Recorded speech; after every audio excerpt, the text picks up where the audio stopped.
What's good, South Jersey? I'm Isaiah Showell, and I'm standing here in Vineland at 716 East Landis Avenue for what we call Eden, a place for the youth to come and have a good time on the weekend. It's definitely what's good in South Jersey this week. Eden is located at the Juice Box in Vineland, and Mr. Brahim Renfro, co-owner of the Juice Box, couldn't be happier that Eden exists because of the youth engagement environment. We do a lot of things here, people come and jump around and turn up for all type of things, but to finally have to turn up for Jesus here is what I've been really waiting for. So I'm just glad to meet the brother T. the Bishop.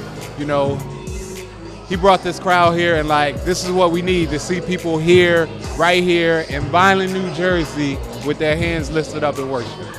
Mr. Tobias Wilson, aka T. the Bishop, is responsible for bringing the youth to Eden, and one of the tools he uses is creating his own music because he desires to prevent the youth from being involved in any negative activity.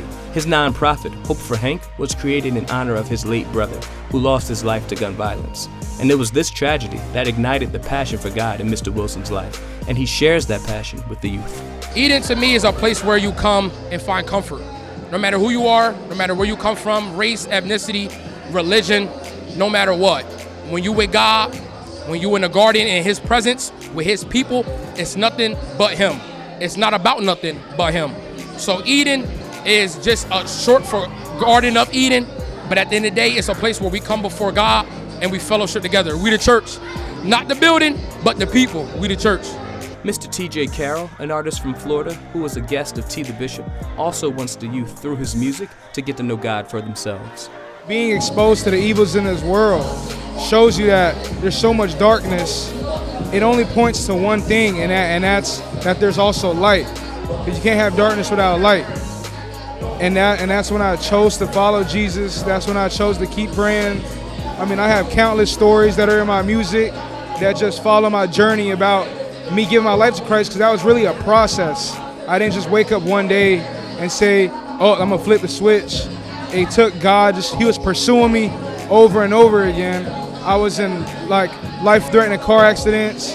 I was having life-threatening medical conditions, things where I can only rely on God and prayer, and he healed me, he saved me, and I'm here. So I'm a product of his grace and his mercy. And I can communicate that to people, but at the end of the day, they gotta be able to choose for themselves. Dr. Amanda Nachatan is the director of Brighter Paths, an organization that wants to erase the stigma of seeking mental health services, and the youth she feels can benefit from what Brighter Paths provides. I come from Vineland, Cumberland County, and what I was surprised to find is that our community is a mental health desert, which means we don't have consistent support services. So I wanted to find a way to teach my people about being centered and also dealing with the stress that they go under. You don't always have to go to a doctor. You can really center yourself and be mindful for a minute and allow yourself to be present, and it releases the stress of life. With all these people providing resources for the kids to have a good time and stay out of trouble, you must be wondering how the kids weigh in on Eden all together. I feel as though all kids should be able to be have the chance to learn about Christ and learn about this stuff, and even interact with kids that you don't know, but you still learning about something that you're all learning together, so you're going to end up talking with each other. Some of these kids here I didn't know, and then we were sitting at the table with each other and stuff, and we started to conversate. So when you get to know and learn, you're learning the same thing with each other, you're going to conversate, and you're going to make new friends, and it's like you're making friends through Christ, not through the streets. Well, if the kids are on board, then so am I. Special shout out to Brighter Paths, Hope for Hank, The Juice Box, Kingsmen, and T.J. Carroll for contributing to Eden and being passionate about the youth in Cumberland County. In Vineland, I'm Isaiah Showell, and that's what's good in South Jersey.